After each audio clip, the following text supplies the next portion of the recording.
हमने नौकरियां दी हैं, लेकिन 2021 से लेके 2019 से लेके 2024 तक लगभग 5 सालों में सरकार से सिर्फ 1-2 भर्ती जो भी पुलिस की है प्रमुख रूप से वही क्लियर हुई है। वह भी जमा बहुत गणे बालका के प्रयासा का बाद जब धरने देते बालक 1 साल में छिक लिए, जब वह भर्ती क्लियर हुई। हर एक भर्ती को कोर्ट में अटका दिया जाता है। सरकार मजबूती से इसकी पैरवी नहीं करती, कभी ये नहीं किया फिर अगली डेट, कभी वो नहीं किया फिर अगली डेट।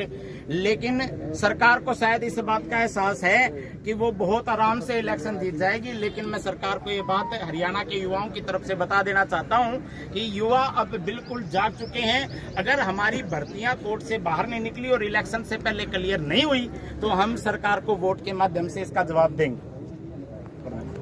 हरियाणा मुख्यमंत्री झूठ बोल चुके हैं हरियाणा के युवा के साथ। ये अलग अलग स्टेटमेंट है, जैसे आप देख रहे होंगे कि एक बार बोला कि 50,000 वैकेंसियां हम करेंगे, एक बार बोला 60,000 वैकेंसियां पूरी करने वाले हैं। आप देख रहे होंगे अलग अलग माध्यम से हरियाणा सरकार ये दूसरी स्टेटमेंट में कहते हैं कि 60,000 वैकेंसियां करने वाले हैं पूरी।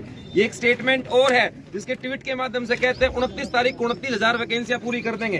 तो ये अलग अलग स्टेटमेंट है, 70 स्टेटमेंट है। जितने ग्रुप नहीं उतनी बार तो हरियाणा के पूर्व मुख्यमंत्री और झूठ बोल चुके हैं, और नए मुख्यमंत्री बने हैं वो रोजगार के मामले पर बात ही नहीं करना चाहते। उनका आज तक कोई स्टेटमेंट नहीं आया कब भर्तियां होंगी, कैसे होंगी, किस प्रकार से होंगी। एक सीटी के जुमले पर हरियाणा के बेरोजगार को पूरी तरह गुमराह किया गया। और सीटी भी पिछले 2 साल से हुआ नहीं है।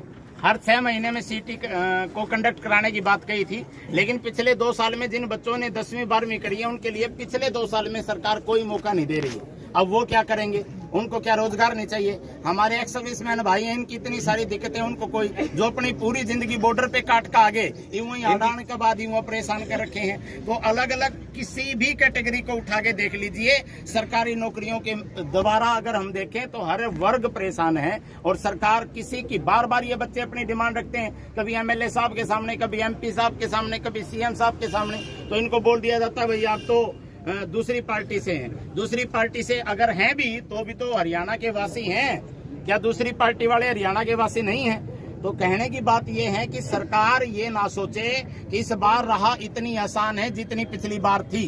पिछली बार इसलिए थी क्योंकि सरकार बच्चों को नौकरियां मिली थी, 3-4 भर्तियां हर एक साल में कवर हो रही थी। लेकिन 2019 से 24 का जो टेन्योर है इसमें भर्तियां सारी लटकी हुई हैं, और जो पूरी हुई है वह भी जमा बड़का ननुका रन रिंगाग पूरी हुई है। तो इसलिए सरकार के अगर लोकसभा इलेक्शन से पहले ये सारी भर्तियां क्लियर नहीं होती हैं, बच्चों को ज्वाइनिंग नहीं दी जाती हैं, तो युवा इस बार बीजेपी का साथ नहीं देगा। ये स्पष्ट रूप से समझ लेना चाहिए।